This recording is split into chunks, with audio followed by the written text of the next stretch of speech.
So to continue a little bit with what we were reading yesterday, the chapter 20, this text says, when somebody does not engage in this practice for the whole life,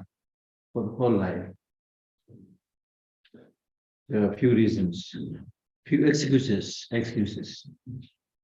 First excuse is, when you are young, then you say, right now I'm young. And when I grow up, then I'll do Dharma practice. Not now. Now I'm very young. So in that way, when you are young, you don't do Dharma practice. When you become adult, then you say, no, I'm neither old nor very young. Now is the time when I can do everything. I'm very energetic. I can do everything. Therefore, I will spend my life in making money, challenging the enemies, confronting them, looking after my relatives. And when I about to become old, then at that time, my sons and daughters and cousins, they should all be grown up. So they will help me, they will serve me. Then at that time, I'm going to do Dharma practice. When you're old, you're going to do Dharma practice. But I can't do it right now. That's how you think. Then when you become quite old, and when you have really not much capacity to do many things, then unfortunately, in many cases, forget about other people, your sons, daughters, cousins. Instead of they are serving you and helping you, probably they'll all say he's an old man. They will neglect you. And in your case also, then you regret that you did not do your Dharma practice when you were energetic. Right? Then you regret.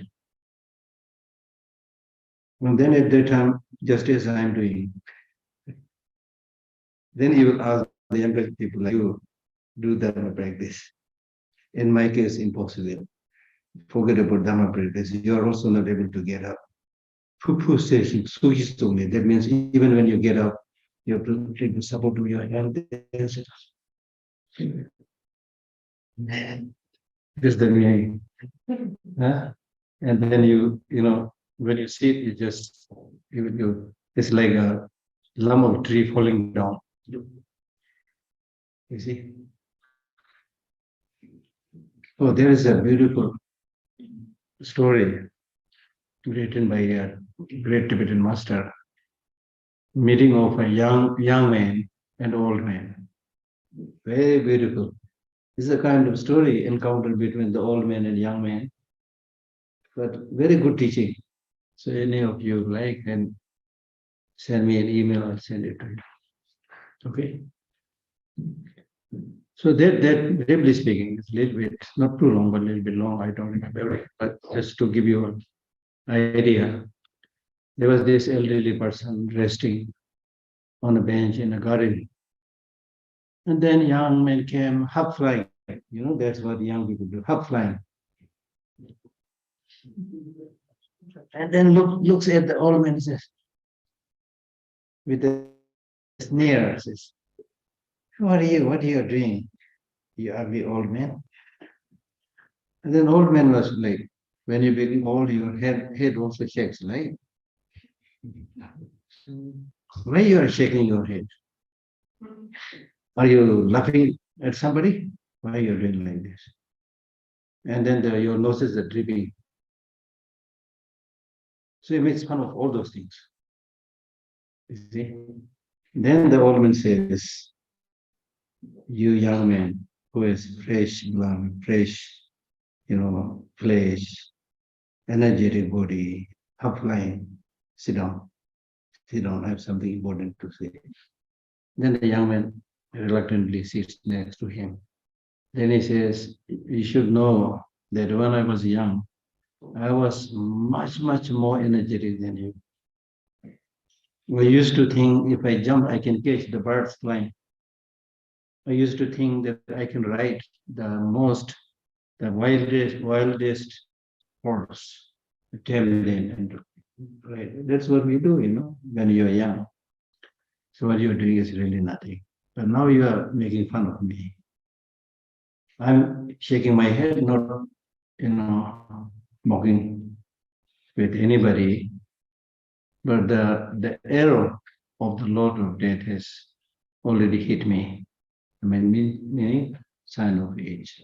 So this is not unique to me. You will also have, everybody will have it. Now with my dripping nose, it's not a pile of rings that is coming down, but it's dripping nose, which will happen with everybody. So like that, he really gives a very beautiful explanation. Then there he says, important point is, right now, when you are young, when your mind is fresh, body is, energetic, this is the time to do Dharma practice. Later on, if you don't, later on you will regret. Then he gives a teaching, you see, short teaching. Then the young man's mind was so, influenced by this teaching. He said, I've seen many, many so-called great teachers who are moving with carcade or, lions and horses, sitting on big throne with canopies and banners on the top. But I never heard such a powerful, easy teaching like the one you gave me. So please be my teacher, be my guide. And he said, then he starts also practicing like that, you see. So the point is, when you are young, as I said earlier, 20 years you waste by thinking, I can do Dharma practice, I can't do Dharma practice. Because you are young. Then next 20 years you pass by saying, I will do Dharma practice, I will do Dharma practice, not doing it. Then 40 to 60, you say, I could not do Dharma practice, I could not do Dharma practice.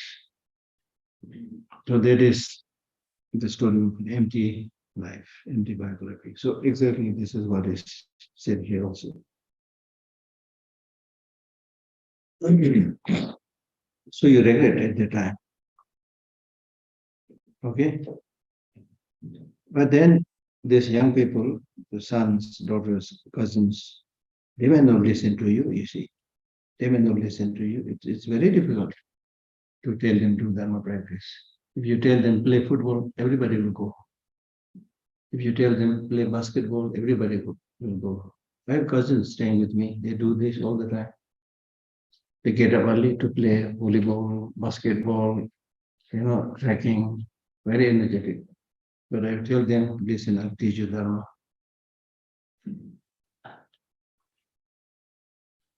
Not impossible, but difficult, you see. No.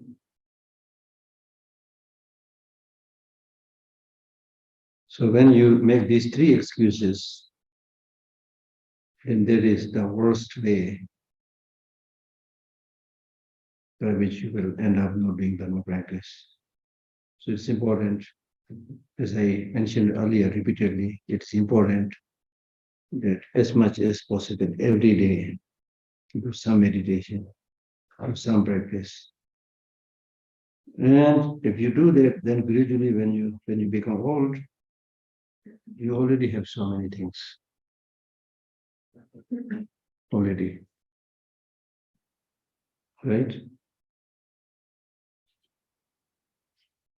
Because when you die, you will travel to the next world. When you travel to the next world, you need something, some sustenance on your journey.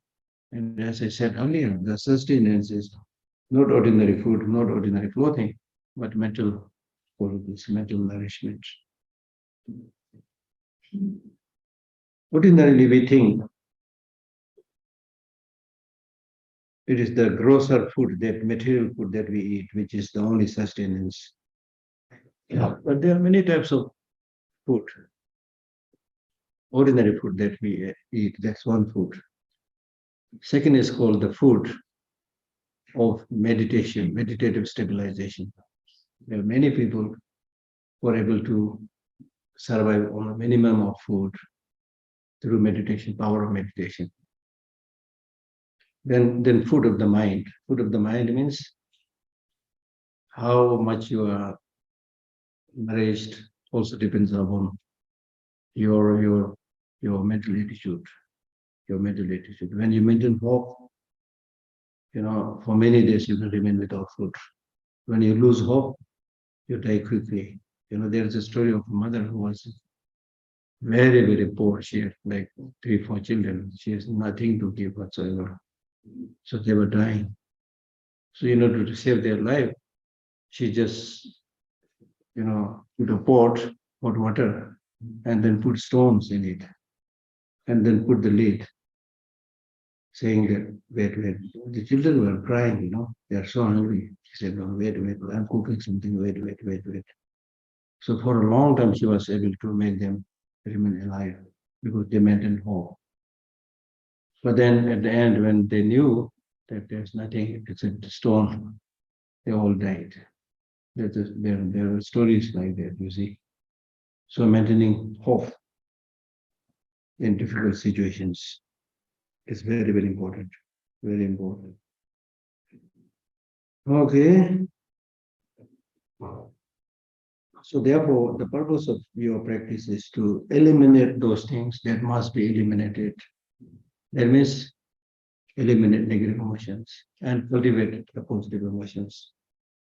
And when you perfect in that process of elimination and adoption, then you get enlightened, you become Buddha.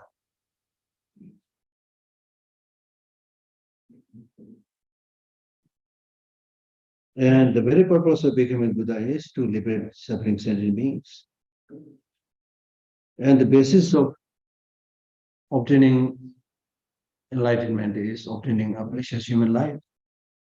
The most important factor for obtaining precious human life is practicing morality. Morality. Do you remember the meaning of morality I explained earlier? Do you remember? One, I explained there are 3 moral practices. One,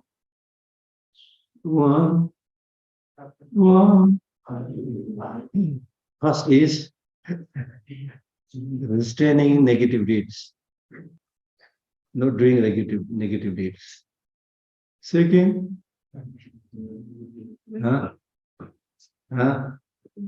doing positive, cultivating positive qualities. Third, generosity. No. Third, purpose of your cultivating positive qualities, removing negative emotions, is to help other sentient beings. Third is helping other sentient beings. I think I mentioned this earlier, no? Of course, I don't expect that you remember everything. So therefore, the important thing to notice here is when we talk about morality in Buddhism, there is no connotation of observing a discipline forced upon you. There's no connotation of observing a discipline forced upon you by some external agent like Buddha, whoever. So something that you need to do willingly or unwillingly because you have been asked by someone to do that. There's no connotation in Buddhism. The reason for observing this morality is for your own well-being, for your own benefit. If you don't see any benefit, it's up to you not to do it, you see. Now, restraining, stopping negative deeds. So therefore, in one verse, okay, write this verse, please. Do not do anything that is negative.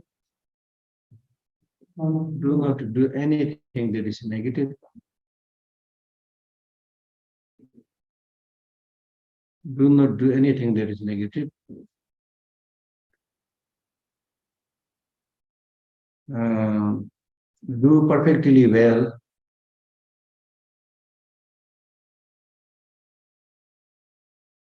The cultivation of positive qualities.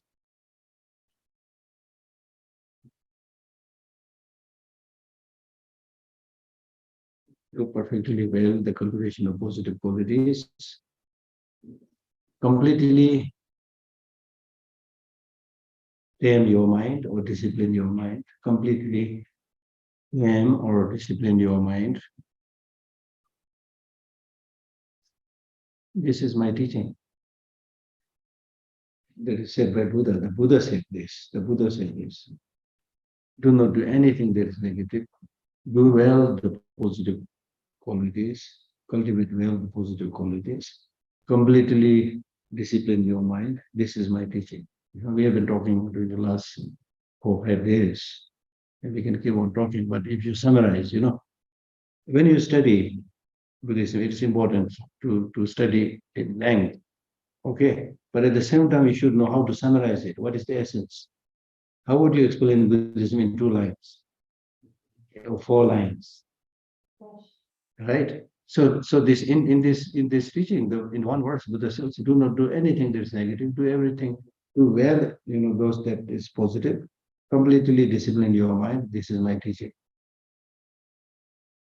You see, when we give such a teaching and talk about Buddhist teaching, then some people they say, oh, at the end of the day, the purpose of Buddhist teaching is to make you a good human being, So why the monks spend so much time reading books, studying,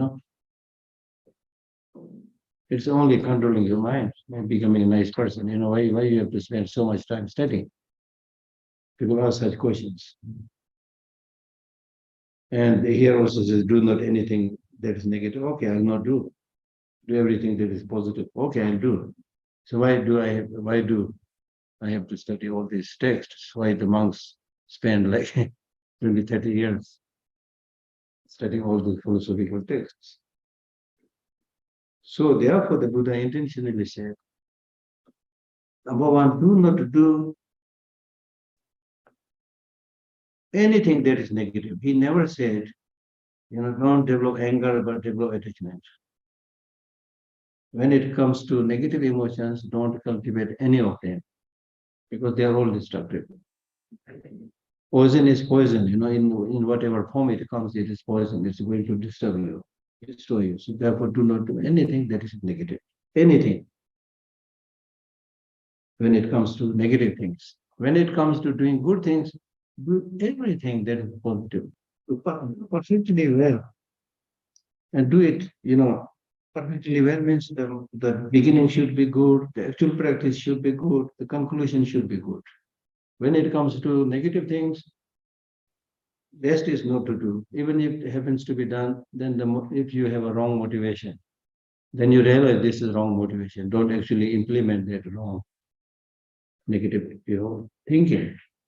And even if your motivation was bad, then you actually implemented it, but then don't rejoice in the conclusion that I've done something wrong, I've killed that person, wonderful, don't like that. You should regret, At least then the fruits of the negative deeds will be lighter. Right? When it comes to doing good things, motivation should be good, actual practice should be good, conclusion should be good. But then when it comes to not doing the bad things, doing the good things, it's not so easy. It's related to your mind. So therefore, the third mind says, completely discipline your mind. Completely, he did not say, discipline your mind to the halfway. Right? He said, completely discipline or tame your mind. So for that, you need to know. And why we need to study so many texts is because inside us, we have so many disturbing thoughts.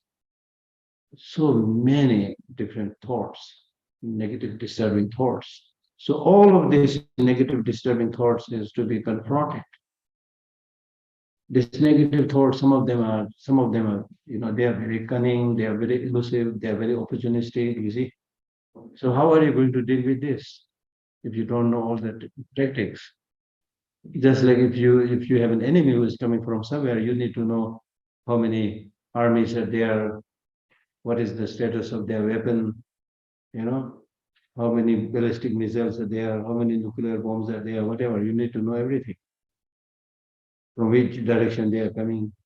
So likewise, in order to fight with these negative emotions which is inside us, we need to have equal number of positive practices, positive qualities, positive emotions to fight with them.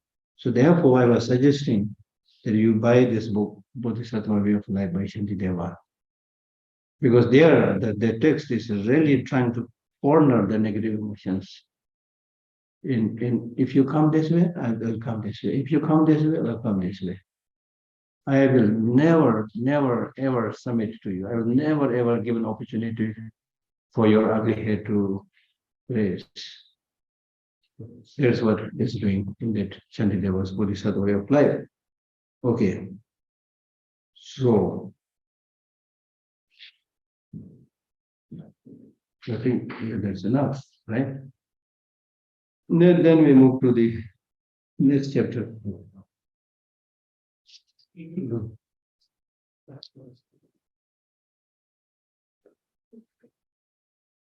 Chapter 21. Chapter 21 is dedication and confessing the wrong deeds, confessing the negative deeds.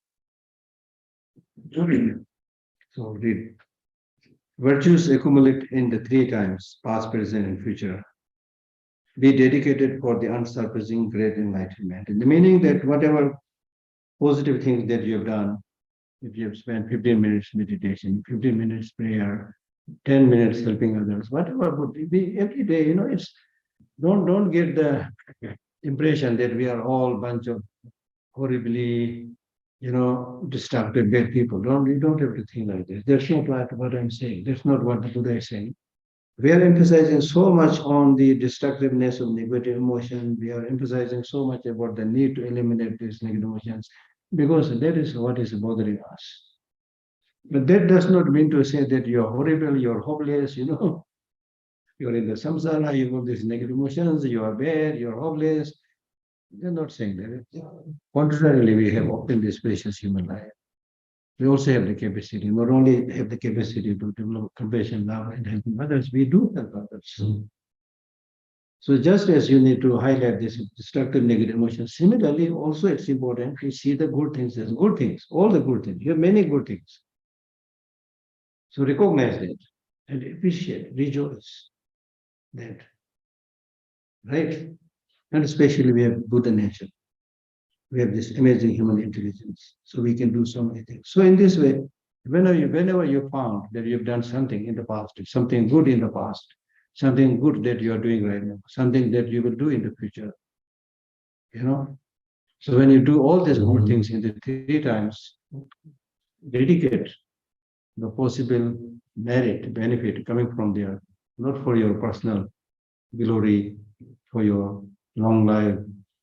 So when you go to the temple and pray, then don't say, Buddha, give me a long life. Buddha, give me lots of money. Buddha, make me famous. No. So that's what he's saying. Dedicate it to achieve Buddhahood for the benefit of all sentient beings. Dedicate it. The benefit of dedication, as I hinted earlier, dedication, the purpose of benefit is just like depositing your money in the bank. Hopefully you will get some interest, or otherwise, at least there will be, hopefully again, more security, right? So it's like depositing something in the safe, okay? So virtues accumulate in the three times. Be dedicated for the unsurpassing great enlightenment. That is Buddhahood, unsurpassing, because there's nothing higher than that state of complete enlightenment. And the merits be offered to sentient beings. So that means whatever positive consequences that I'm going to get, may that merit goes to help all of the sentient beings. Merit be offered to sentient beings. When you offer like this, that doesn't mean you won't get anything. You actually get more. Actually, you get more, you see. Okay. Always make great prayers of the seven limbs. Doing thus, both merit and wisdom will be accomplished. Always make great prayers of the seven limbs. You know the seven limbs? I briefly explained earlier. What are the seven limbs? Number one, Prostrate, offer. paying homage. Yeah, homage. Number one, paying homage. Paying homage. I explained earlier, paying homage, it means when you pay homage, when you bow down, you practice humility. When you practice humility, you become receptive for developing many good qualities. So paying homage. Paying homage means you are trying to purify your negative deeds and receive all the higher qualities. That's the meaning of paying homage. So first is paying homage. Second is Offer. offering. Very good. Offering. We already read right now.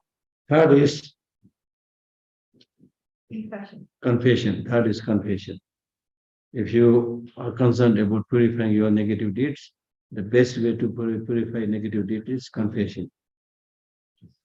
If you had, for example, unknowingly, to poison, then the best way to clean that poison is, number one, you have to acknowledge, confess that I've taken poison, right? And then you vomit it or go to hospital, whatever, take the treatment. That's the best way. Similarly, when you have done something negative, the best way to purify it is to confess. Confess means not just saying that I did it, but also more importantly, you're saying, I did this wrong thing. I'm sorry. I'm not going to do this again. I'm not going to do this again. Okay. Then for this, rejoice, rejoice. Rejoicing is rejoicing is an amazing practice which everybody can do very easily. Even lazy people can do it. Because if you are unable to do many good practices, but when you see many people doing good things, just sleep and rejoice. Amazing, Oh, I wish I can do like this. So wonderful. Rejoice. Instead of developing jealousy, rejoice.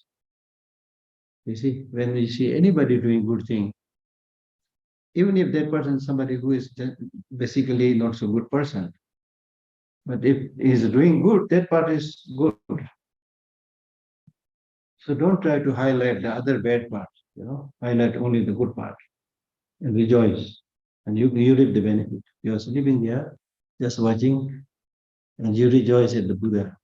He has all this, wonderful, amazing qualities. 32 major signs, 80 minor characteristics, very special features of the body of the Buddha. So rejoice. Then rejoice at the compassionate, altruistic practices done by all the bodhisattvas and other enlightened beings. Rejoice. Rejoice at all the good things that His Holiness the Dalai Lama is doing. Rejoice all the good things that your friends here are doing. Rejoice. Rejoice. Rejoice, as I already said, when you have done something good, that's the time to sing a song, as I said. Be happy. Yes, I've done this wonderful. I'm very happy today. Rejoice. Be happy. Okay? Then next is requesting. Requesting great teachers to teach.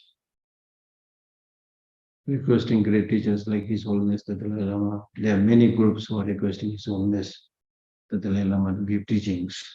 Okay, so for example, on third, fourth, fifth, I think, October, he's again teaching. And he's giving this teaching at the request of people from different countries.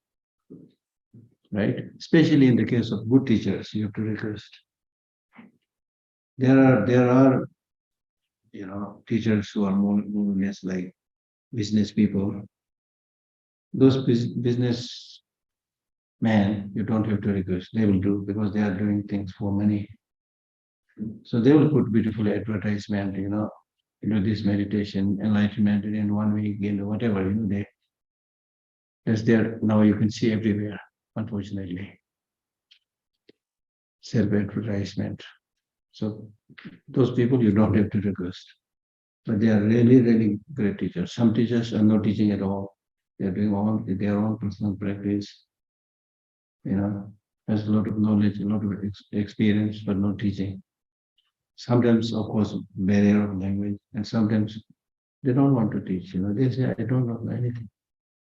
You see, they hide themselves. So you need to find out those teachers and request them to teach. Very important. And generally speaking, strictly speaking, you are not supposed to teach if you are not requested to give a teaching. Masolwar mejao, there is a Tibetan line. Masolwar mejao, don't teach if you are not requested. But then, as I mentioned earlier, this is the general process. But somehow, if you find some people who have been around there, really looking for a teacher, not finding teacher, they are genuine, then even if they don't request, you can go and teach if you are sure. Okay? Teach. Okay. Then next is Dedicate. no, one more before that. Practice. You do practice. No requesting the teachers not to pass away, not to die, not to pass away. Just like people for so many long life prayers to His Holiness, not to go away, not to pass away. Does it make sense to do a practice like this? Does it make sense? Some people say it doesn't make sense. Does it make sense? It makes sense, yeah. It makes sense in the sense that when people are requested to stay, not to pass away, that means people love you, number one. That means people are benefiting from your life, from your presence, more importantly, from your teaching. You see? So when the qualified Lama, of course we don't request everybody to live long, doesn't make sense, right? But for important teachers, we may make, but even otherwise, normally we say, okay, now I'm going, do take care of your health. That means live long. Does it make sense? If you ask your friend, when you separate, they say, okay, please take care of your health, live long. Does it make sense? Yeah, similar. Similar. So you are making this teacher, requesting them to stay long, live long. Now the question is, can you make that person live long just by this request? No? Well, if you're energetic and great because they're so loved and appreciated, they might be different. Many things. One, many. One,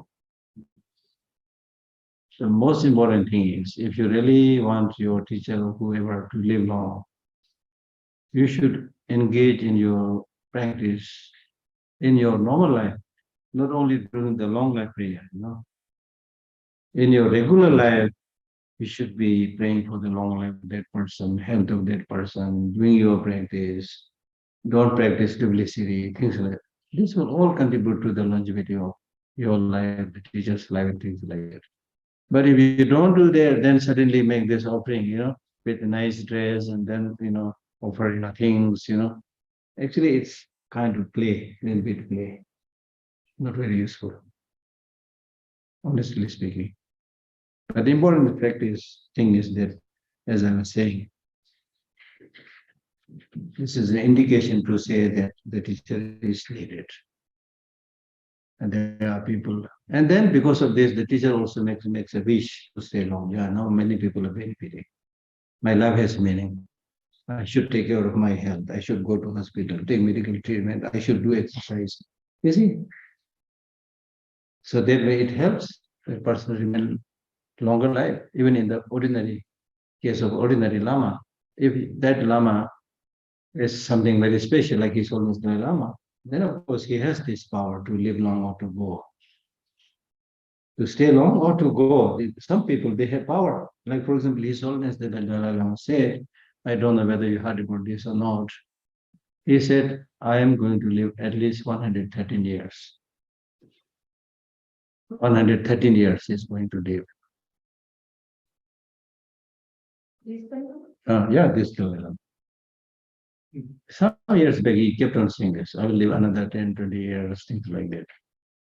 Now, doing many of this long life offering, they say, don't worry, I'm going to live another 20, 10, 20 years. And interestingly, when he said he's going to live 113 years, actually there is a prophecy made by another Tibetan teacher, great Tibetan teacher in the Nyingma tradition, who lived like 200 years before. And I saw this prophecy in the text. His own has not made it up, it is their old text. And that prophecy talks about his name, the year he will be born, that he'll become very famous, he will travel all around the world, How can you say this? When at that time hardly anybody was traveling from Tibet to any country, you see. 200 years back, by this great teacher, Dr. Chir. It's almost half page about this prediction. Then His Holiness, I know that even before he started discussing about this, His Holiness is, of course, non-sectarian. He practices all the Buddhist traditions and have received teachings and initiations from all the great teachers.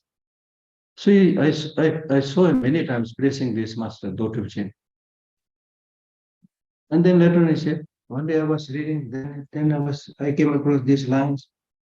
Then I thought, what? This is about me. And then after some days, he also had a dream.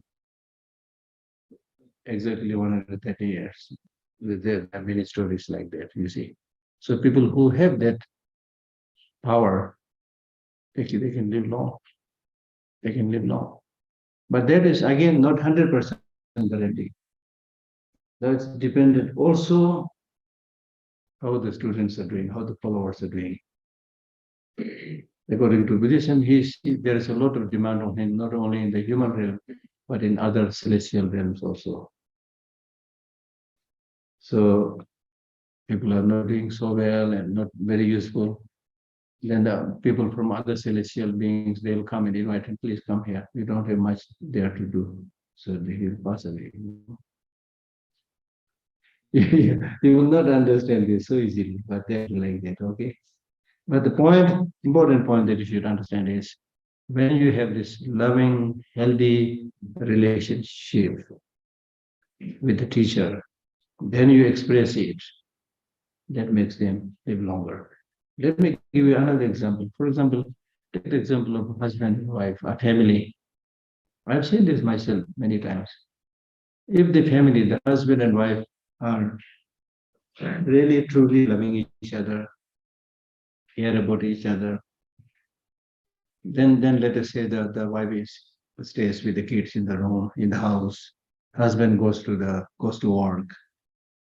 The work finishes at 5 p.m. The office finishes at 5 p.m. As soon as the office finishes, the husband immediately go back to the room with happiness. My wife is waiting. My children are waiting. You see? So when you have this kind of harmony, you live longer. And I've seen others also who even after 5 p.m. they'll not go immediately to the home. They'll just wander around and then go back to the home and tell lie to the wife saying, I met somebody. I'm sorry. My wife is already angry, When everybody comes, they finish 5 and then come home. What happened to you? Why you are coming so late? She's ready there to fight. And he is ready to tell all the lies. So this kind of constant friction, lack of harmony, shortens the life. That's the logic. Okay? So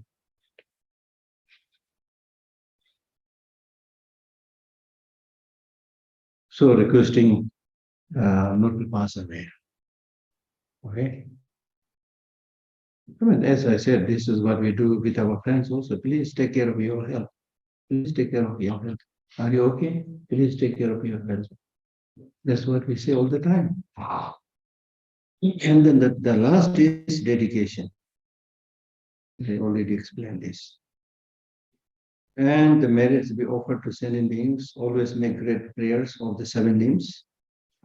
Doing thus, both merit and wisdom will be accomplished. Wisdom is also a merit, of course. But when we talk about merit and wisdom, then you primarily talk about merit as loving kindness, compassion, bodhicitta, and wisdom as wisdom. Okay? Sometimes we call it skillful means and wisdom. So both will be achieved. And when you have accomplished both the merit and wisdom, then it's like a bird having two wings, and then you can easily soar into the state of Buddhahood, state of enlightenment. Okay? And then because of this, because of your having accomplished skillful means and wisdom, you will be able to remove both obscurations. Both obscurations means there are two obscurations. Obscuration to nirvana and obscuration to Buddhahood. Obscuration to nirvana is negative emotions and their seeds. Okay, and obscuration to enlightenment is the imprints left behind by negative emotions. It's like you're chopping onion. You're like chopping onion.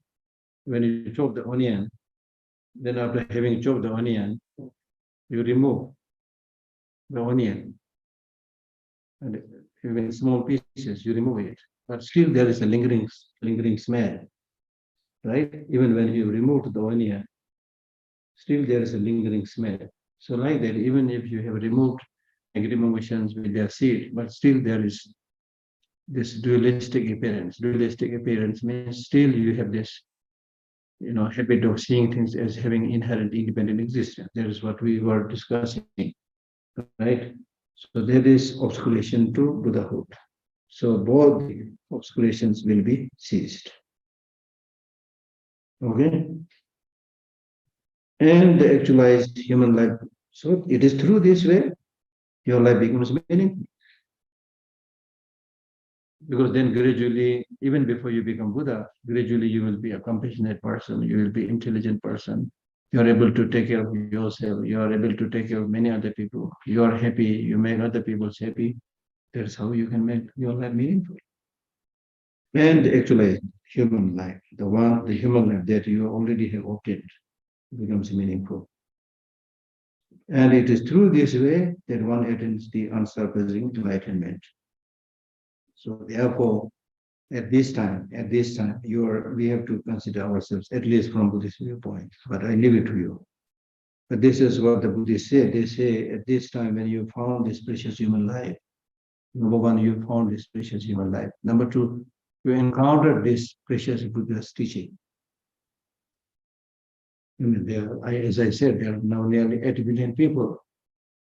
How many of them have access to Buddhist teaching? The Buddhist population is also nearly a billion. Some say it's over 5 million, whatever, I don't know. That's a number. The biggest population is in China, actually. 300 million or something, right?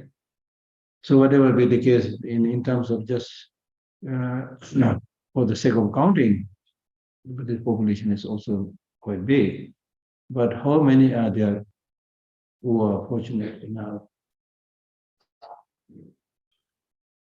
to have access to a teacher, qualified teacher? How many are there who show interest and who sacrifice time, money, and to come to study Dharma teaching? So purely from that point of view, you should also consider yourself as lucky and fortunate. That the money you have spent will never go waste. If you have spent this money for going somewhere near a sea beach, things like that. It is good, It is good, but you will not get this kind of wisdom, everlasting wisdom. You will actually spend much more time if you go to a beach. The money you spend here in Tushita is just nothing.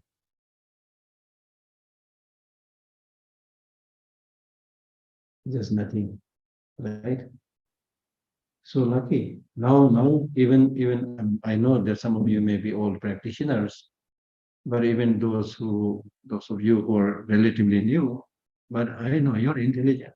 You already got so many things, and many of the things are not new. You may never had access to Buddhist teaching, but it happens when we explain the Buddhist teaching. Many people they say, "Yeah, this is what I used to think."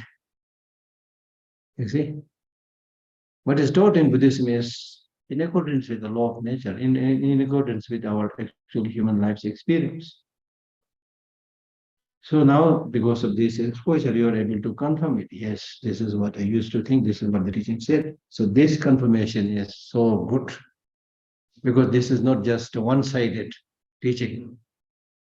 Based on your own experience, this is good. So you're on the right track. So thereby you are able to develop some conviction to pursue this further. So therefore I say this is lucky.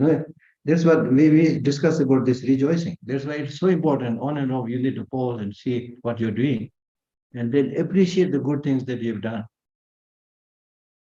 You see. But if you think negatively, you might say, "Oh, I should have actually gone to a beach.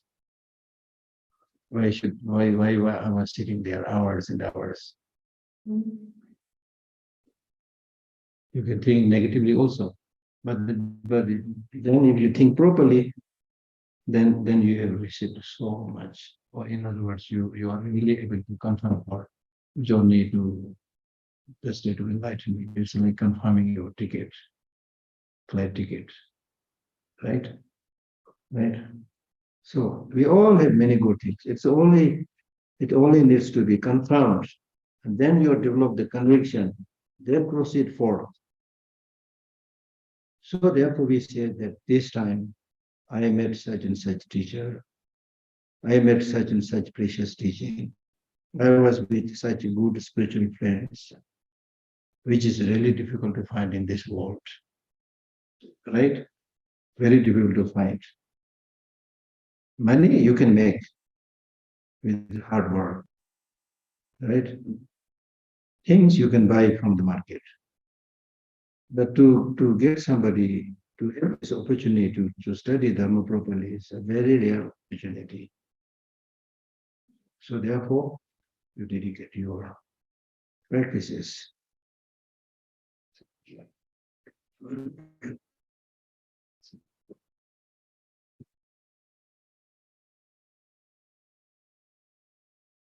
Yeah. Hmm.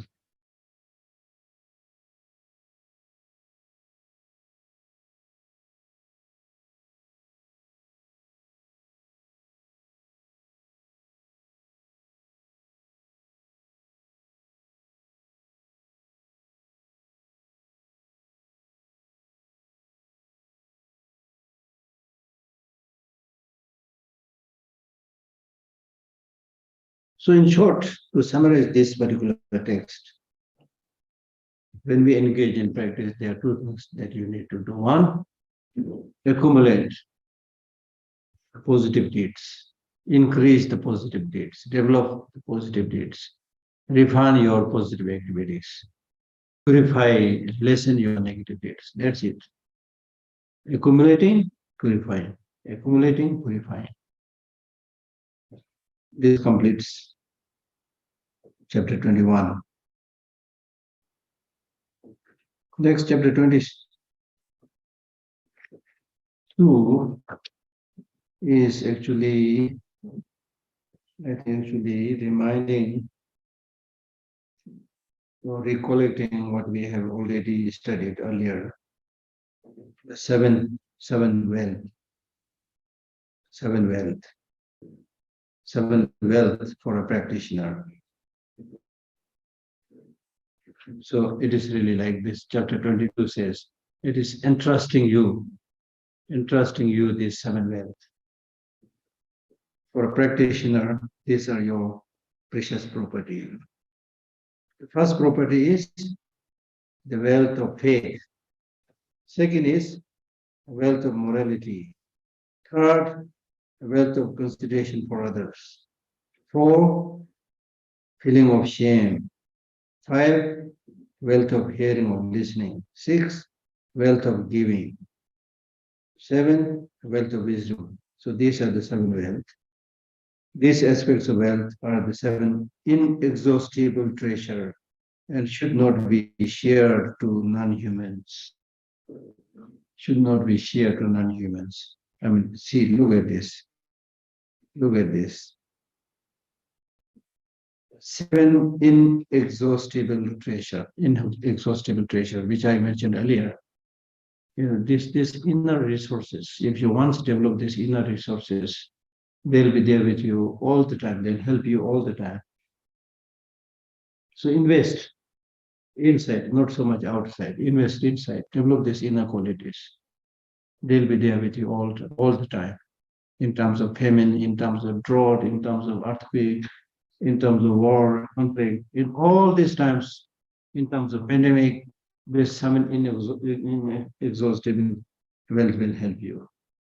Inexhaustible, unlike the external material things, which is limited, which is exhaustible. Okay? Should you read them one more time? Or should you read them one more time, the 7? Yeah, the wealth of faith. Number 1 is faith. Number 1 is faith.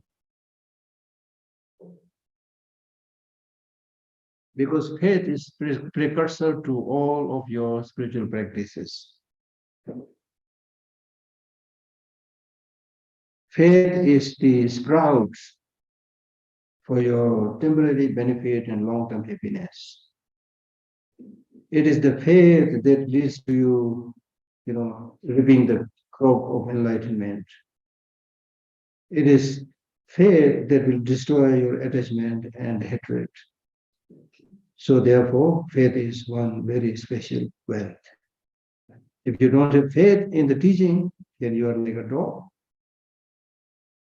or you are like a crow, or like a pig, where you don't know what is good, what is bad. For example, if you, in the case of pig, it is fond of going to dirty places. Even if you try to put it in a clean place, he will not like to stay there. He will just rush to the dirty places and scavenge in the rubbish, you see. So we'll be like that, where you don't know what is good, what is bad. So faith is really like a lamp which will illuminate you and also illuminate others. And especially if you're a follower of this Kadamba teaching, where in the beginning we spoke about 4 deities and 3 teachings, 7. So for such a practitioner who has these 7 features, your wealth should also be 7. So first is faith. Second is morality. Morality is like a fertile ground. If you have a fertile ground, you can plant anything, grow anything. Morality is like that pure river, which has 8 special features. Water with special qualities. Clean. When you drink that water, it will not upset your stomach, things like that, And if you have morality, you are basically without any deprivation of poverty.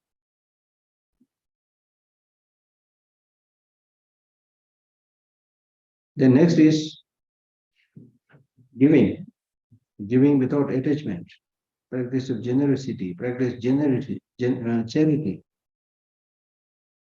to those who are deprived in short of material possessions.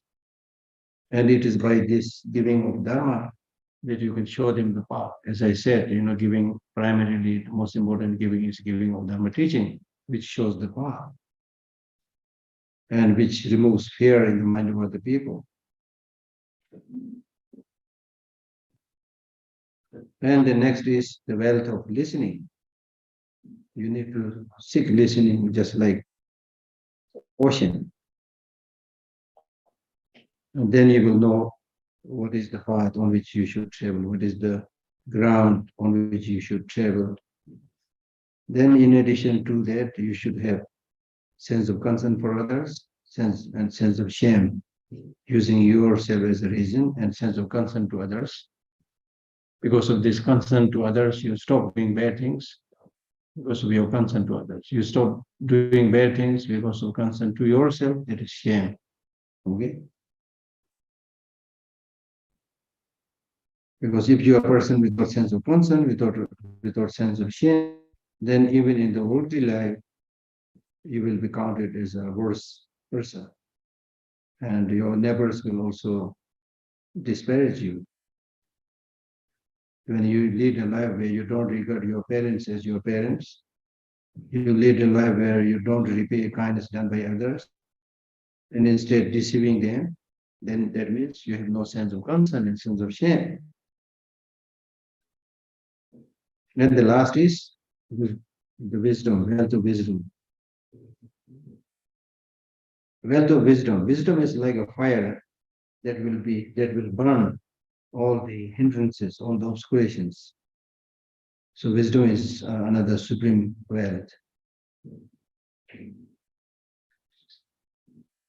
So I've given you this teaching on the whole wealth for a special practitioner. I'm entrusting this to you. That's what he says. I'm entrusting this to you. Give it as your wealth. And don't advertise it in the market. Don't share it to non-human beings. Meaning that those people who have no faith, no interest, why talk about it? For example, if you talk about the importance of bodhicitta, that bodhicitta wish to become Buddha for the benefit of all sentient beings, that other person who is not used with this kind of thinking will say, I don't talk nonsense. So by saying that person is accumulating negative deeds. Right? So don't share these things to those people who are mentally not ready to accept it. Okay. Because if you share it, their mind will be disturbed. And they'll destroy your practice. What is important, you should engage in listening, contemplation, and meditation. And destroy the doubts. And don't get so anxious to just hear it for those who are ready. Because if who are not ready, if they are not ready, they will either exaggerate it or defend it. This is a precious gem. Don't give it to the enemies. Finally, he says, this is a precious gem. These responses that I've given you, don't give access to people with negative thinking. Who are not ready. Gradually, of course, you can help, but they are not ready. And don't give this precious gem to your enemy. So this completes chapter 22, entrusting the 7 precious wealth. Okay. Then, I think 2 people who are raising their hand. Yes. How are you? I thought you raised your hand. Yeah, you answered my question. Already done? You already done? Which one? We do have a question answer session if you can wait. So, Huh? 5th and 6th, the well. 5th is sense of concern for others. 6th is having shame. And then the last chapter. The last chapter says, when among many, we discussed this earlier also, when among many, watch your words. You may be, when you're among many people, if you don't watch your word, you may be praising somebody. While praising somebody, you may be hurting someone else there. You see? For example, if they are like, say, 5 people, one from India, one from America, one from China, things like that. And you may be saying something for your country, there may be another person who may get hurt, you see. When among many, watch your words and careful what you are saying. Watch your word means think carefully what you say, whether it's going to hurt anybody or help anybody. When remaining alone, watch your mind. And also there's one way of saying. There's other way of saying is when among many, watch your mouth. That is simple. When among many, watch your mouth. When you're alone in somebody's house, watch your hand. If you don't watch your hand, you may steal. But even if you don't steal, if you don't watch your hand, for example, here I see this beautiful cow, which I've seen for the first time. Then out of curiosity, I just lift it. Oh, this is so beautiful. This is a dragon and some flowers, things like that. And unfortunately, the cup slips from my hand and breaks. It's very embarrassing to do that in somebody's house. Right? So therefore, watch your hand. The third line is a little bit different. The third line normally says, always watch your mind. Not only when you're alone, watching your mind alone is of course very important, but watching your mind is important in all situations. Okay? So this is what he taught when Atisha was requested. All these teachings are important, but not so easy. Now please summarize everything and give me a very profound teaching. This request was made. And then the profound summarizing teaching was, when among many, watch your words. When remaining alone, watch your mind. Because when you engage in too much talking, it only accumulates negative deeds. It only becomes a cause for distraction. And with a small state of afflicted emotion, you can develop more negative emotions. Because sentient beings arise from negative emotions. Then words of jealousy, words of anger, and then fighting can take place. Because if you praise one, as I said, if you praise one, others might get unhappy. So when you develop such meaningless anger, it destroys your virtue. And you might also, while talking, you might say, give bad names to other people. You might make some sarcastic remarks which will upset other people. So watch your mouth. Because as we normally say, people praise only one time, but people defame 100 times. And it is because of this wrong speech, you are inviting enemies. And even when you use soft speech, if you speak too much, that will also bring problem. So therefore, you should always examine your speech. First, you should examine the object. If there are too many object means to whom you are speaking, if there are too many people, it's always better to remain silent. Now, among the object, if you see many devoted people, then speak good things. If among the presence, if you see many learned people, then praise their qualities. If among the audience, if there are many disciplined people, then you should praise their discipline. And if there are among the audience, there are many good people, get knowledge from them. If there are many sinners, then you should treat them accordingly. So stop saying bad words. Instead, recite mantra. Say good things.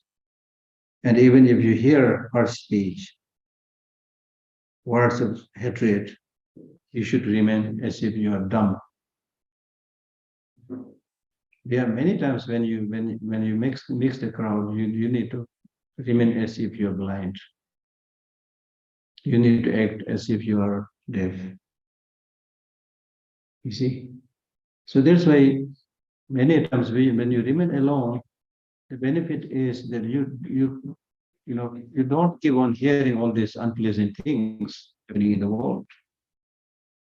And there is no need to get angry or excited. And then likewise, when you are alone, then there's a good time to analyze your mind. As far as the mind is concerned, it's the one which perceives, realizes, or cognizes all the object. And all these talkings, speeches also arise because of the mind. If the mind is not there, how can you develop attachment and hatred? Even if the mind goes to the object, how can you examine it? So similarly, when your mind goes to the object, attracted to object, then you should try to see the shape and color of the mind. When you try to analyze in this way, you won't find it. It will dissipate like a rainbow. So similarly, when your mind gets attracted to the sound, see whether the mind itself is a sound. See whether the mind itself is touch. See whether the mind itself is smell. See whether the mind itself is taste. No. When you analyze in this way, the mind will disappear like a rainbow. So this will help you not to develop attachment to the mind.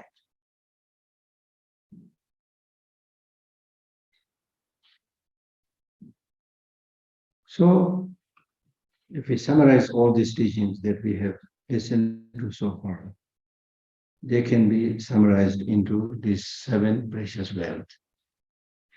Practice of these 7 precious wealth.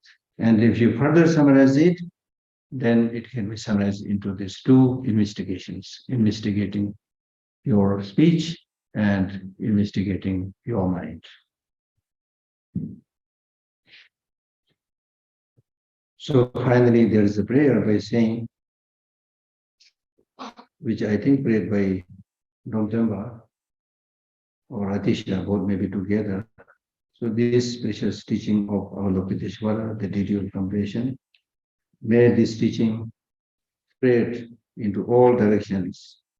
May this teaching put an end to the corrupted people.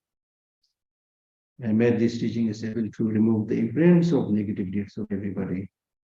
And may this teaching is able to remove all sentient beings from the land of ignorance and gradually pass through the spiritual paths and grounds and actualize Buddhahood. So this completes the last final chapter, chapter 23. This ends the Bodhisattva Garland of Jam, composed by the Indian abbot Devankara Shirijan Parajana Garba. This is translated from Sanskrit. This is translated from Sanskrit and proofread and finalized by the Indian abbot himself.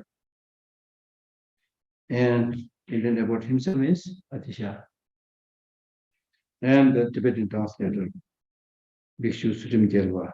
He was a Nasulosama Sutim Gyalwa was a famous translator, Tibetan translator. And this English translation that I'm using is unedited. Still it's not edited, okay? Because my is not final, never be final, not good. Right? So I really wanted to sit with a very good editor. I have translated a number of things, never completed final version. So this one also. This unedited English translation is done by me, Geshe Lhakdor, at Shivesel, the Garden of Peace in Leh, Ladakh, on 17 June 2003, as a preparation for his, when I was translated there, as a preparation for His Holiness's teachings on this text and Tsongkhapa's 3 principal aspects of the path, which he taught from 1st to 4th July 2003. This translation is done primarily for my own practice, but also sincerely hope that this is of some benefit for few others. Sarva Mangalam. Okay, so this completes the text. The text that we are to read this time is already done. Now I want to read something before we leave and before you ask the questions. Now we have been discussing so many things, but still people may be wondering, how can I get a complete picture of the Buddhist teaching?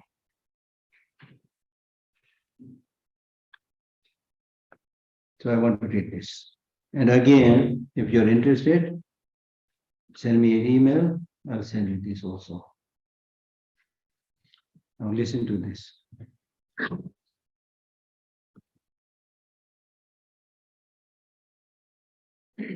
A brief summary of the whole part, whole teaching, whole part, brief summary.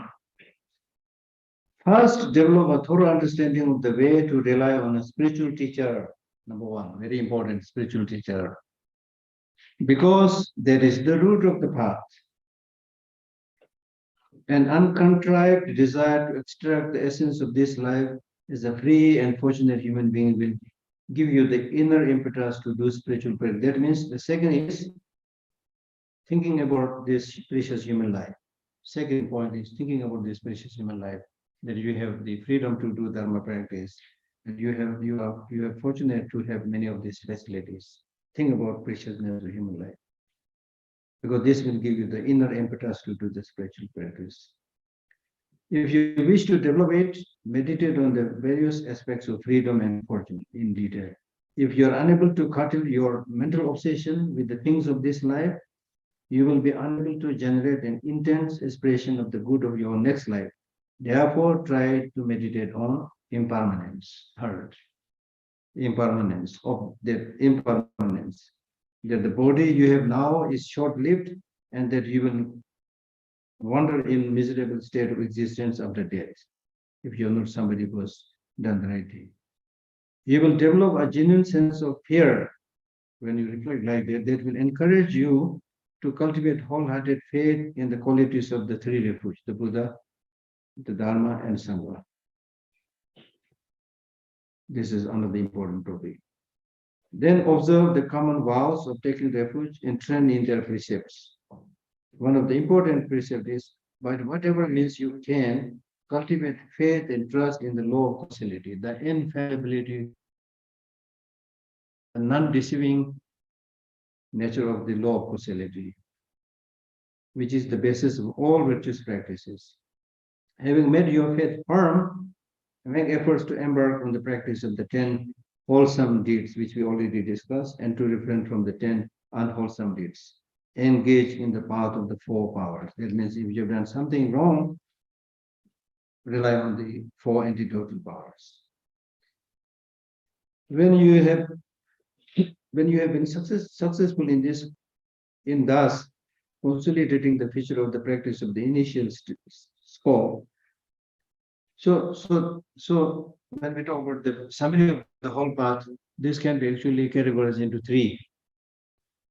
Path practiced by people with small intelligence, path practiced by people with middle intelligence, path practiced by people with great intelligence. Okay? So until now we have been speaking about the initial practice to be done by people with small intelligence in general, but this does not mean that you will not proceed forth. Okay?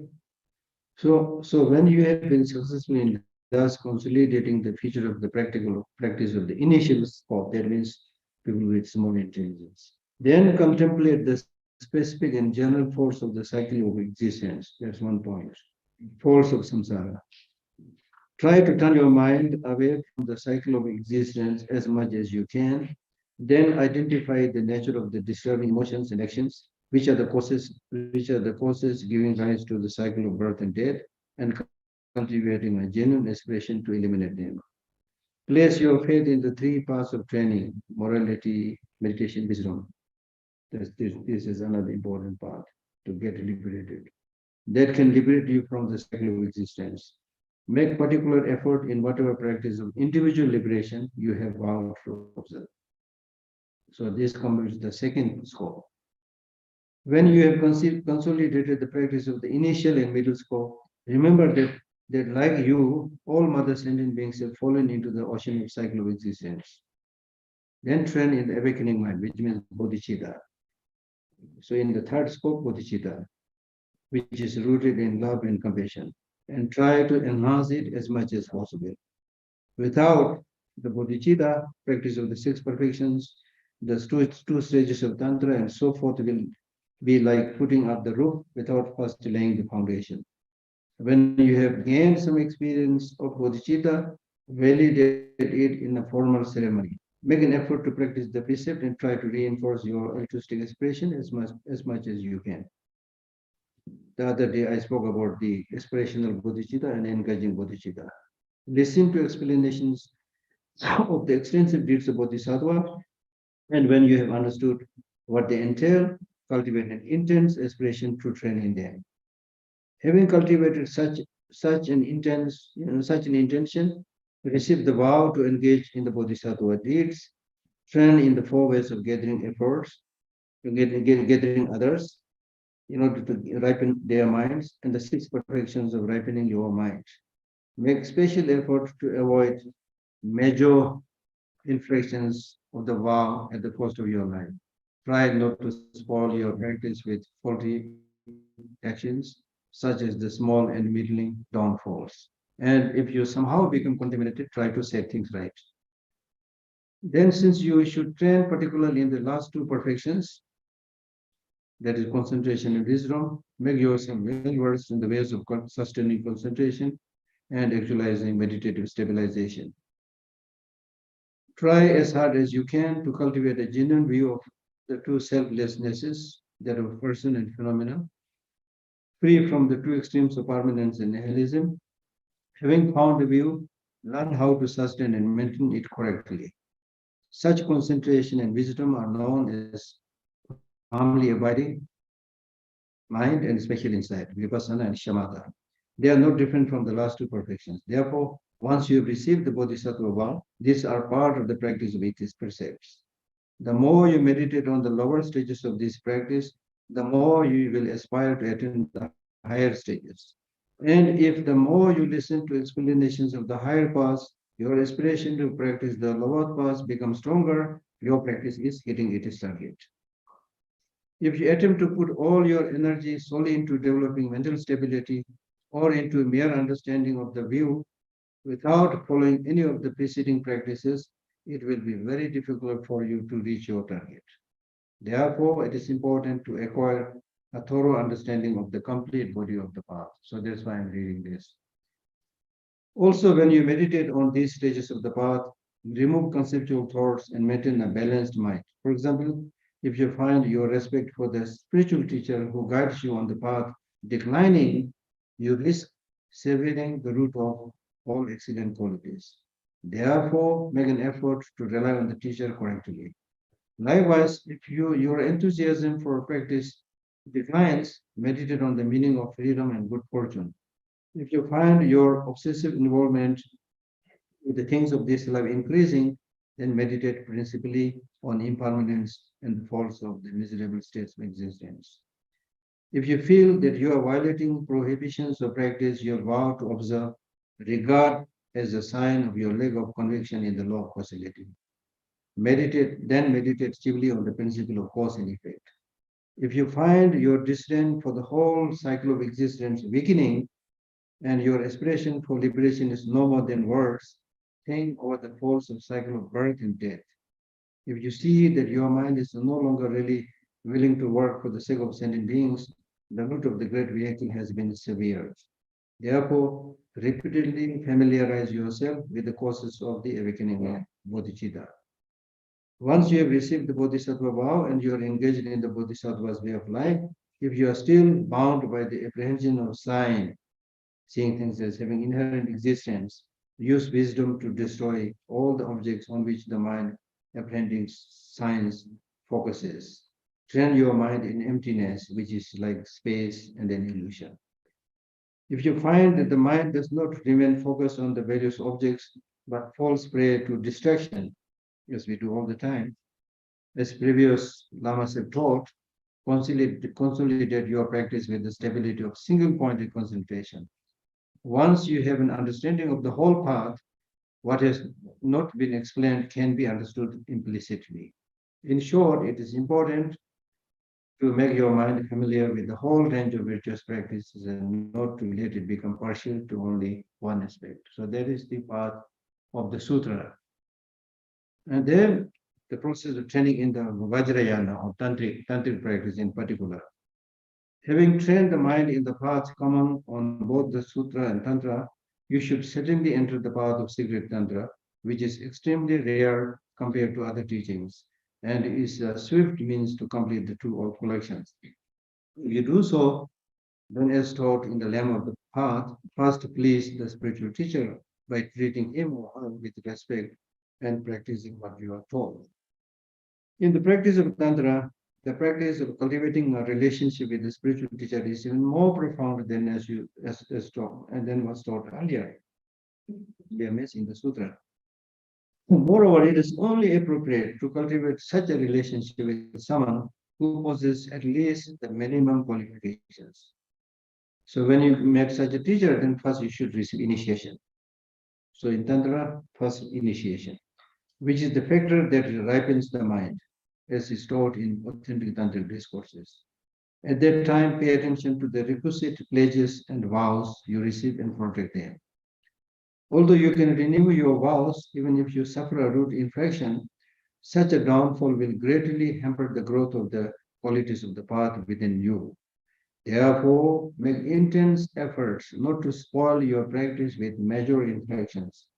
But if your practice does somehow become spoiled, implement the ways of setting things right. These are fundamental to meditation on this path. Without them, your practice will be like a dilapidated house whose walls have collapsed. As the root mantra of Manjushri says, achievement of mantra by morally corrupt is not taught by the Buddha. Thus, it is taught that those who do not maintain their vows will not gain any attainment, whether supreme, middling, or low. The highest yoga tantras mention that even if they practice, those who do not guard their pledges, who have received inadequate initiation, and who do not understand suchness, will achieve nothing. Therefore, even if you claim to be meditating the tantric path without observing the pledges and vows, you will be wandering far away from it. Regarding the process of meditation on the tantric path, those observing their pledges and vows should first meditate on the generation stage, which involves visualizing the deity's entire mandala as taught in authentic tantric teachings. This is because the specific objects to be eliminated on this tantric path is the ordinary conceptual thought that casually apprehends the mental and physical aggregates, elements, and sense powers.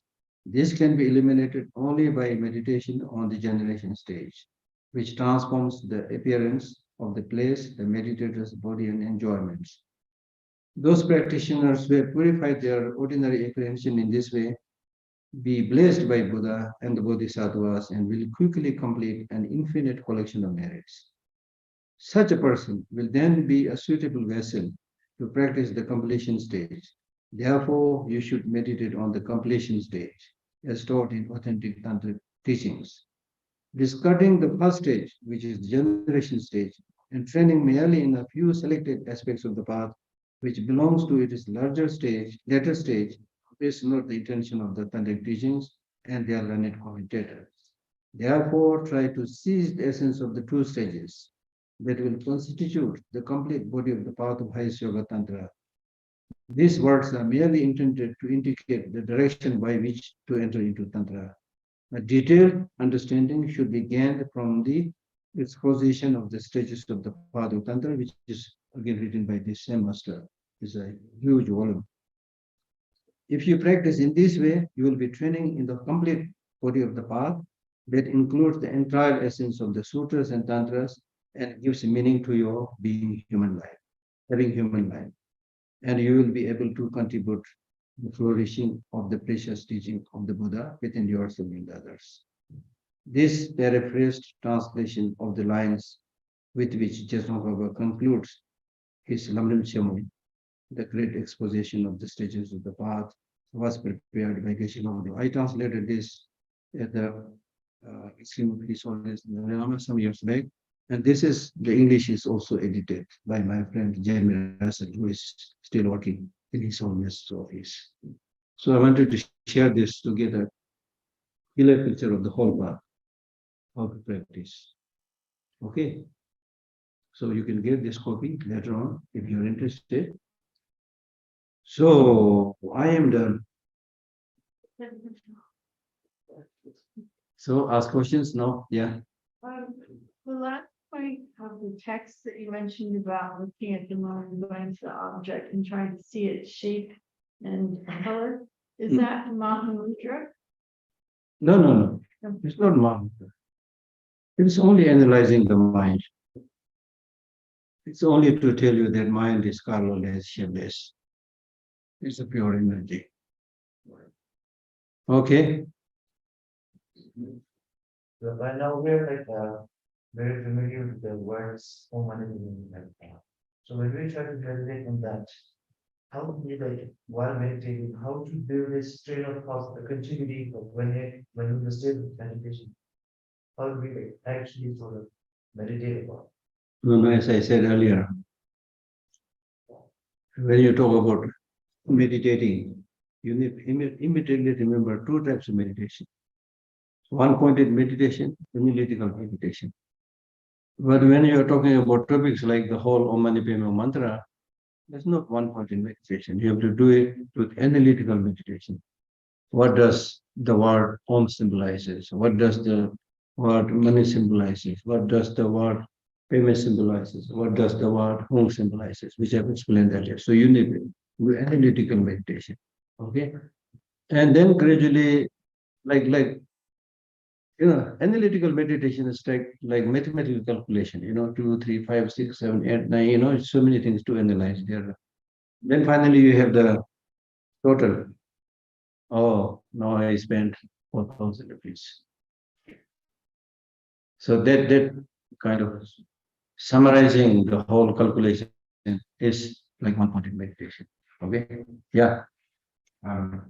Yesterday you said that it's important to practice all of the Brahma Viharas at once. You said it was important to practice the immeasurable qualities.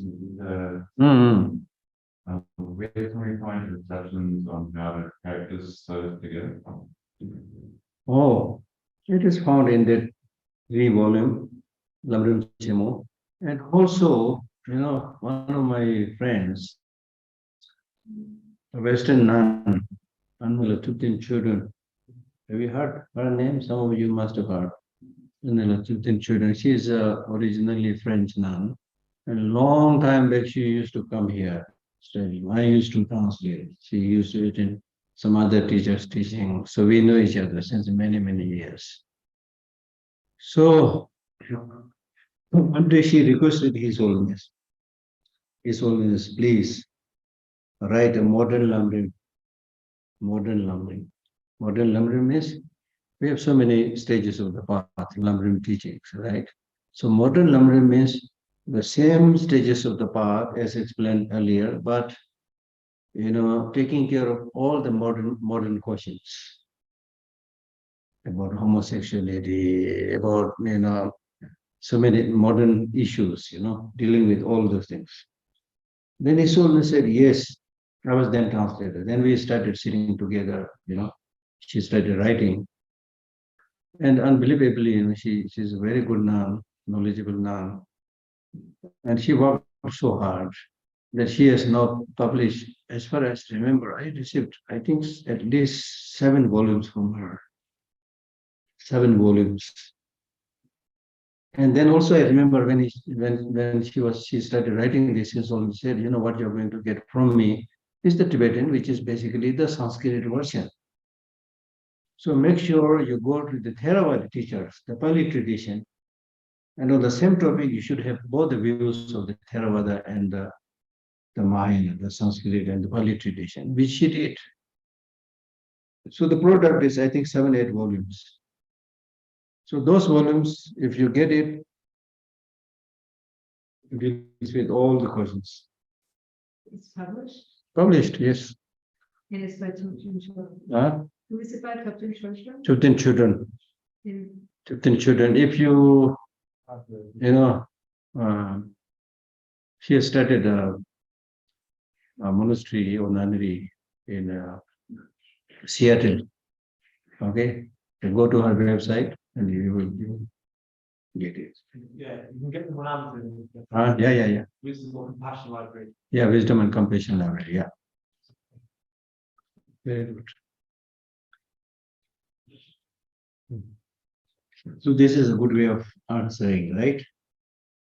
Read this book. Read that book. Finally, I got that idea. Yeah. With the 6 perfections, it says that you should practice them one at a time. Start with generosity and then move to the next. Yeah, read that book.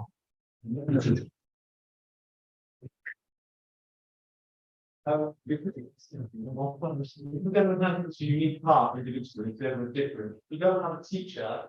How do you know what practice to do with each part of perfections, and how do you know when you're ready to move on to the next one? No, you can practice all of them together. You don't have to wait until you become perfect in giving in order to practice morality, because you need to do all this meditation you have to do right now, practice morality right now, giving you need to do right now. Yeah. But generally in the text it says for lay people who are not ordained, practice giving is more strongly recommended. Because in the case of monks and nuns, I mean, these days some monks and nuns probably might say rich, monks and nuns also not necessarily poor, but generally speaking, monks and nuns are supposed to be, having not many possessions. So they are not, their job is not to practice material giving. Their job is giving dharma teaching. For ordinary people, their spiritual realization, generally speaking, again, depends from person to person, maybe not so much, so they practice giving of the material things. So there are such differences. But otherwise, you need to practice all of them. Yeah. But for example, if you are concentrating on something, at the time you have to just concentrate, don't do any other practice at that particular point. Okay. Yeah. Yeah. The first one is going to begin my understanding of observing self, Huh? the observing self. There are more they can given them something. Observing the self. Yeah. Observing the self.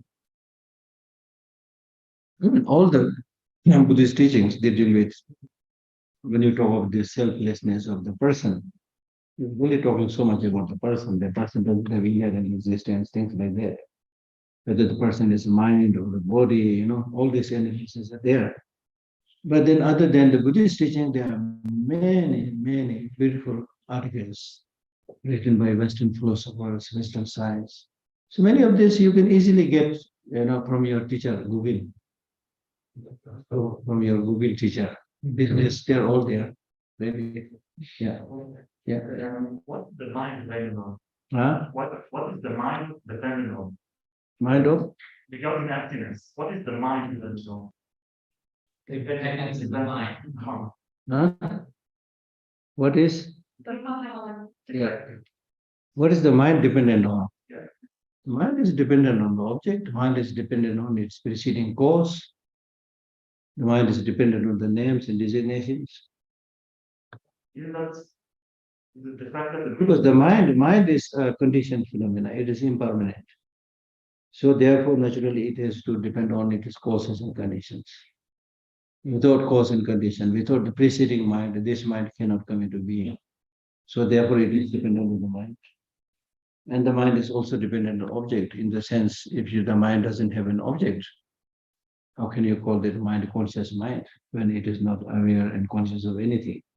Right? But doesn't that contradict the will? Huh? Doesn't that contradict? No.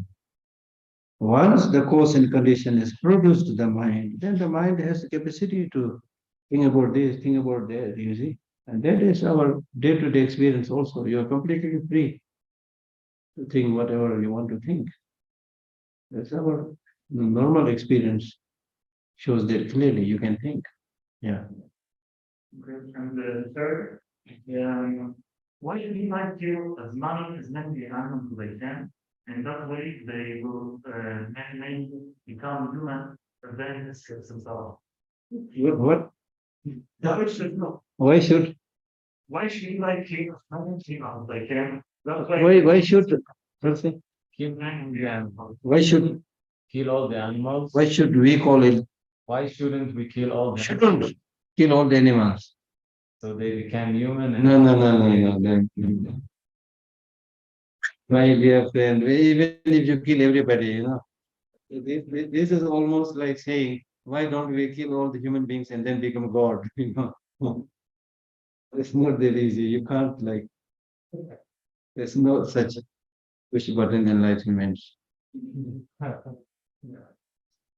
Yeah. Can reflecting or understanding the concept of emptiness, can it be dangerous without the right guidance or right?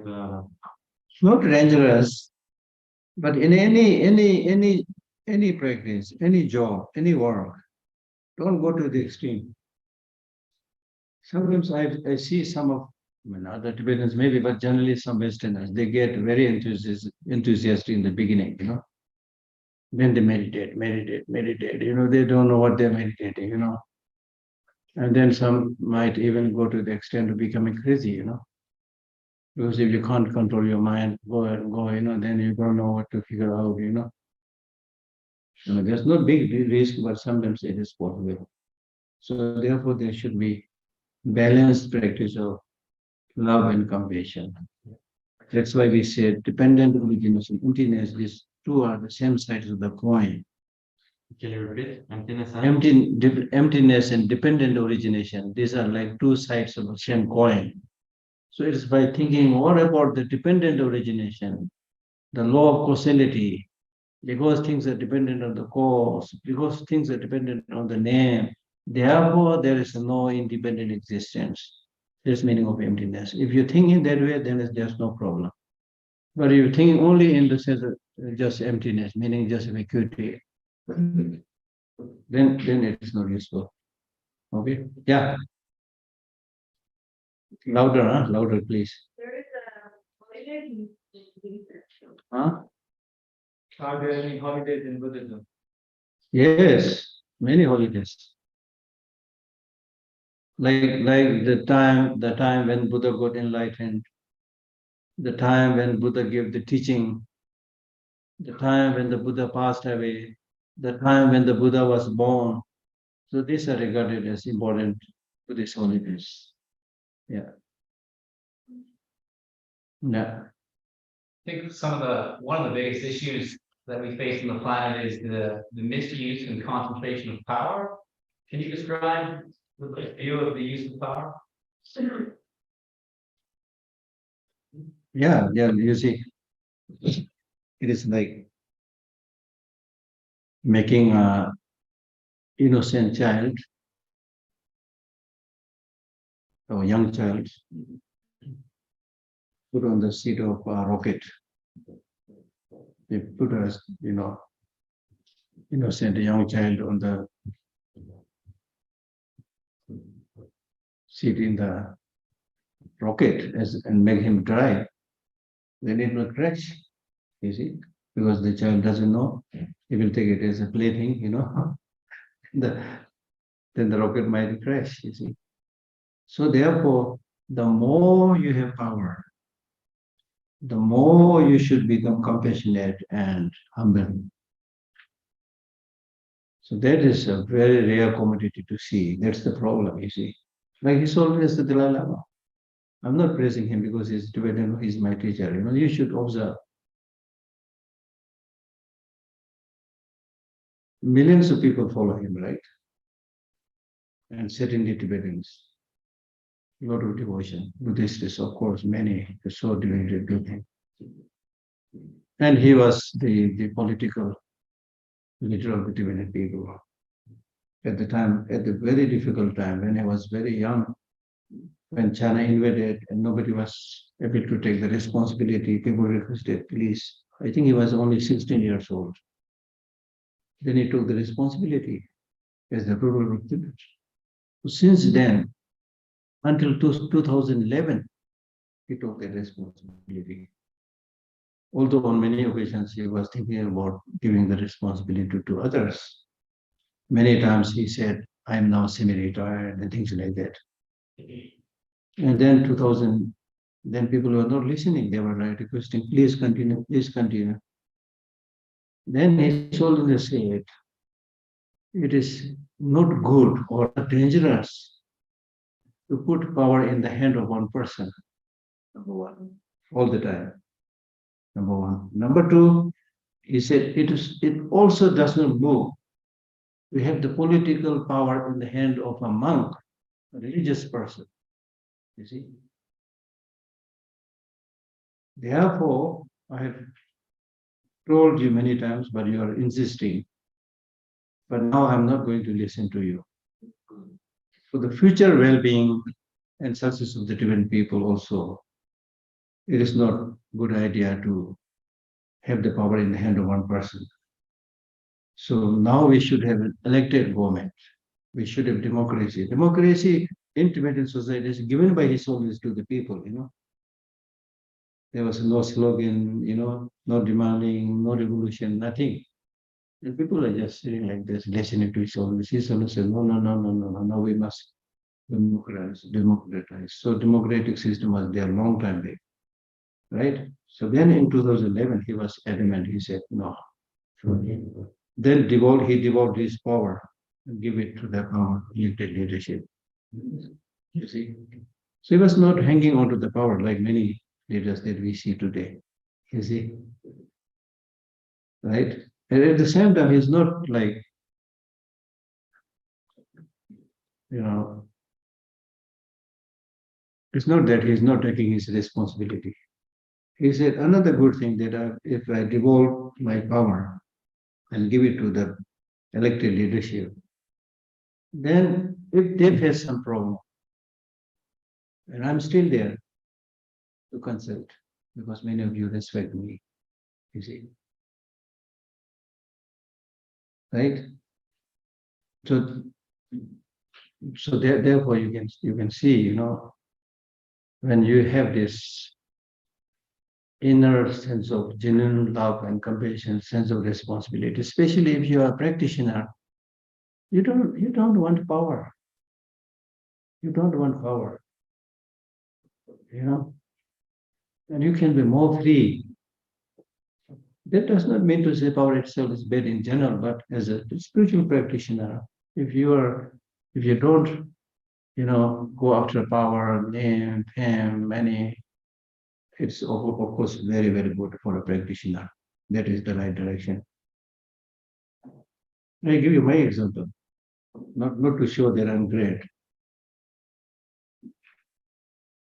I was asked to become a minister 2 times.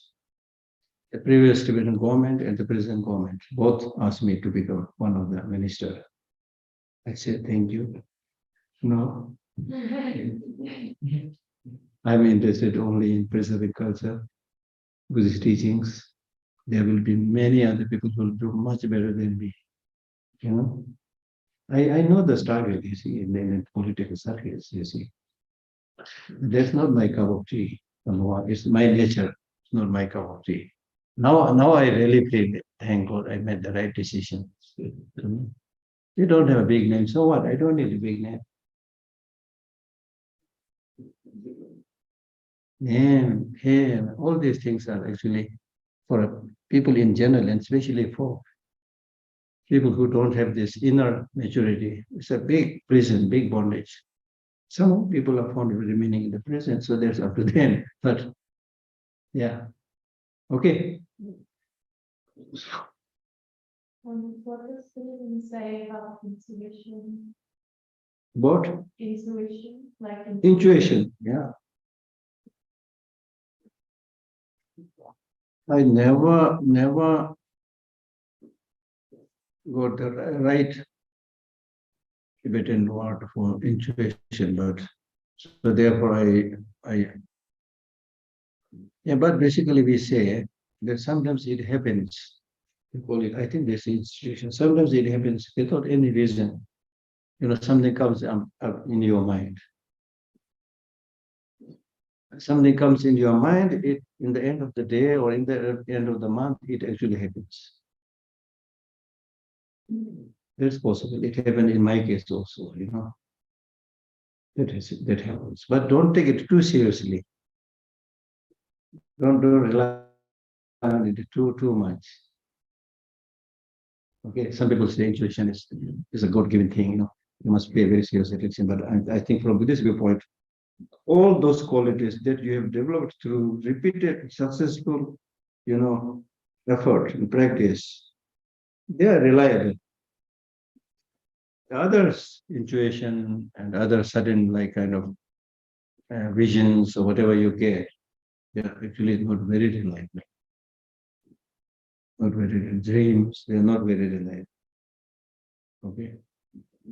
Yeah. Yeah.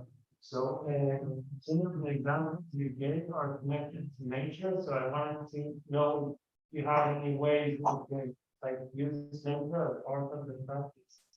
Absolutely. Because in Buddhism, we say, when we explain Buddhism, the framework is, the foundation of Buddhist teaching is true truth. Foundation of Buddhist teaching is true truth, which means law of nature. Path is combination of compassion and wisdom. Truth is the wisdom and the body of the Buddha. That means you become Buddha with wisdom mind. So the whole structure of the Buddhist practice is based on the law of nature. The law of nature is not made by Buddha, as you know, as we know. So the teaching of Buddha in that sense is written in the rocks, in the forest, everywhere. Impermanence is there in the rocks, in you, in me, everything. The only thing is we need to see the reality as it is. That is what Buddhism is actually talking about. You see? And then the interesting thing, as I mentioned earlier, is if you are able to see the law of nature as it is, and especially if you live your life in harmony with the law of nature, then everything will be in order. And if you go against the law of nature, everybody will suffer. The world will suffer. You will suffer. For example, if you say, I'm not going to die, that's against the law of nature. You're going to die. Right? So if you go against the law of nature and act and live as if you're going to live forever, you're going to have big problem. Because at the end of the day, you're going to die. So sometimes, these famous people who never think about these things, when suddenly they face sickness and death, they're completely mesmerized. They're completely shocked. They have no idea what to do. I heard this story of a young Chinese woman. Obviously, she must be rich. So she really wanted to build like really nice house, almost like a, palace or something beautiful. And she managed to build it. And just after the completion of that building, she died. She got sick. And she was just completely, destroyed. Because she has this plan of living there. You see? Yeah. And then you go visit, if you go to this little bit down, this Kangra, there's an old Kangra fort. The kings used to live there on the top of the mountain, behind the forest. The king and the queen with straw in the forest would have love and fun, things like that. And then they also are apprehensive of the enemies coming. So on this side, it's all barricaded with very high walls and big door, you see. Now you go there, it's just a ruin. You see. So that's what I'm saying. Okay. Yeah. Yeah. We're already more. Yeah. Yeah, the Buddha, when we say Buddha, this is not just one Buddha. There are many Buddhas before. Many Buddhas before. Yeah. What was the difference between the monk he met in a way and why he ended the party? Oh, okay. That's almost like saying why we have not many people like Einstein. It happens among people, some are extra intelligent, some are mediocre, some are not so intelligent. It happens, you see. And then according to Buddhism, your question is still relevant because in Buddhism we say, he was somebody who had purified all his negative emotions for countless eons and accumulated these virtuous qualities countless eons. Because of that, he excelled comparing to others. Okay? Yeah. I have good three questions, and the first one not related to others. So if it's okay for you, my first question is in the Western culture, Western psychology actually, there is some versions of like mind drills, mind exercises, like guided imagination, hypnotherapy, in NDR, when they take care of post-traumatic people or things like this. It's very similar to meditation. What I will be glad to tell your opinion about those things. See, there are two ways of doing things. One is to deal only with the problems of this life.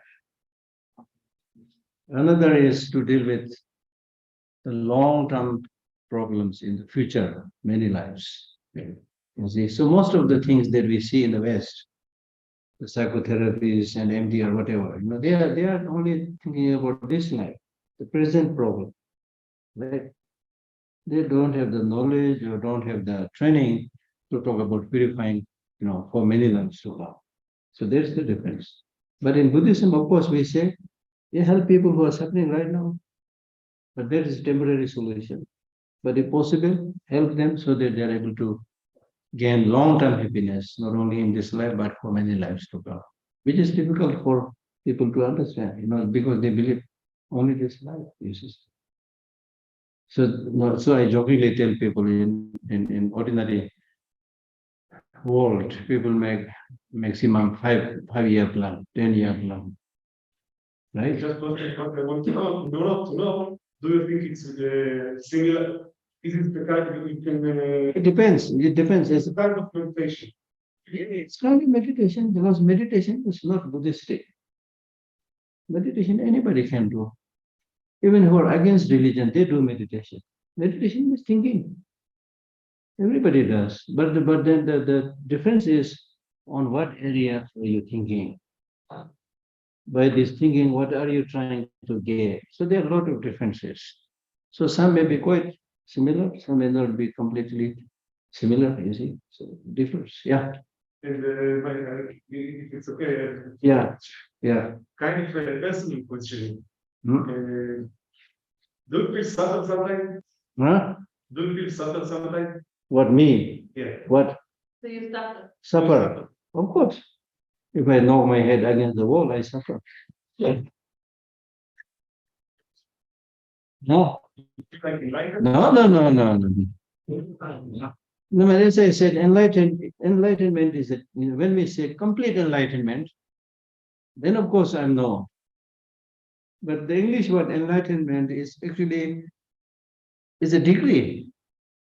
If you know something which you don't know before, then you say, I'm enlightened, So in that sense, you're all enlightened to some extent. I'm enlightened to some extent.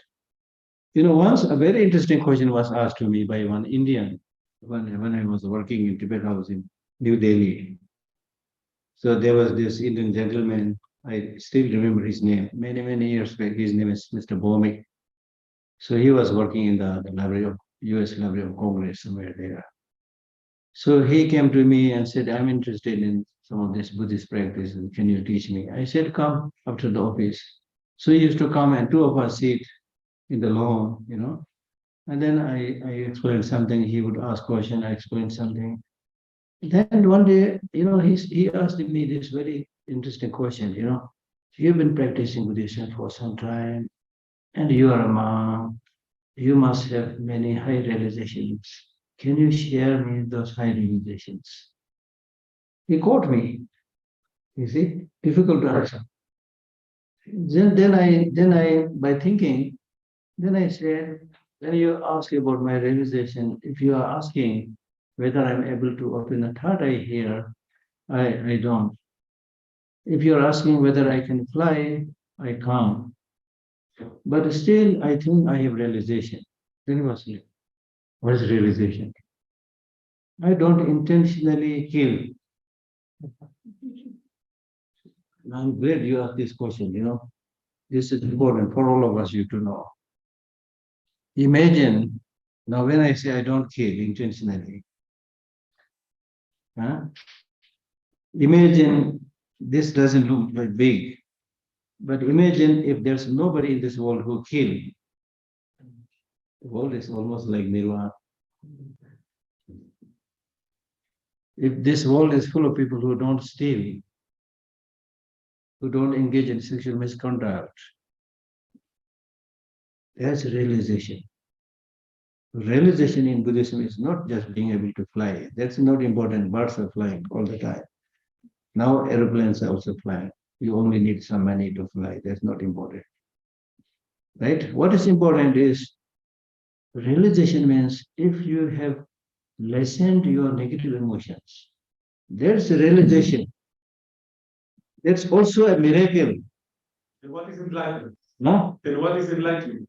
Enlightenment means when you Is it completely? no. When I say complete enlightenment, like in the Buddhahood, so that means somebody who has removed all kind of negative emotions, somebody who has no suffering at all, somebody who has all the knowledges, good qualities. So we call that person completely enlightened one. Now, of course, you can ask more questions. Is it possible? Yes. You can ask all the questions. You know, I don't know. In order to know that, I have to have the knowledge, you see. Because it's an inner quality. I cannot say who is who. And the Buddha always said, never make judgment. You don't know who is who. There may be bodhisattva sitting here. You cannot say she is not a bodhisattva because he looks like ordinary person. That's not the reason, you see. So never make judgment. Okay. One last question before the good news. Yeah, okay. What are gods and demigods? Huh? What are gods and gods in Yeah. When we talk about the six realms, we talk about gods and demigods. Okay. But if you see this, it must be somewhere here. There. So normally that has six partitions. Okay. But sometimes you have five partitions also. So when we have five partitions, then we count demigods and god as same. The demigods are said to be gods actually, but because of their bad character, they were kicked out from the realm of the god. In the human beings also we say if somebody is behaving very badly, then we say you're not a human being. No. So demigod. That's the meaning. But basically they're God. God like in the creationist? No. God here means God here is still, this is depicted in the samsara, cycle existence. The so-called God, demigod, they're like us. They're in the samsara. Okay. The good quality is that's different from us is it is said that the place where they are born is perfect. Everybody is very handsome. Everybody is very beautiful. They never get this smelly armpit, sweating, things like that, Really beautiful. But still they are in the samsara. It is said then when they're about to die, they're able to foresee where they're going to die. So when they see that, then before the death, they are almost in the hell, so much mental problem. things like that. Are they in Earth? Huh? Do they live in Earth or in? Somewhere, I don't know. I have no friends so far. The board's there. Okay, okay, thank you very much. Thank you very much. Thank you much. It's wonderful talking to all of you, sitting with all of you. Thank you. Take care. Take good care. You know the meaning, right? Bye. Take care. Yeah. Thank you. Thank you so much, Geshe La. Mhm. Thank you so much. Aren't we in the good realms, Geshe La? Tushita? Mm. No smelly people here, Yeah, only beautiful. yeah. Thank you so much, Geshe La, for taking the time in your very busy schedule. We are aware, coming up to Tushita and giving these amazing teachings. And now we I don't. very inspiring teachings for all the people here and online and who will watch the recordings. And we hope that Geshe La comes very soon. Please, Geshe La. Thank you. Thank you. Thank you. Is that a yes, Geshe La? Geshe La, shall we have a group picture here? Yes, yes. Yes, maybe we do here. It's almost about to rain again out there. If they're finished, or we leave it on still, as we done. I can take that one. Martha. When we all fit in here. We'll see. Anila, we go next. Anila. Don't pick up.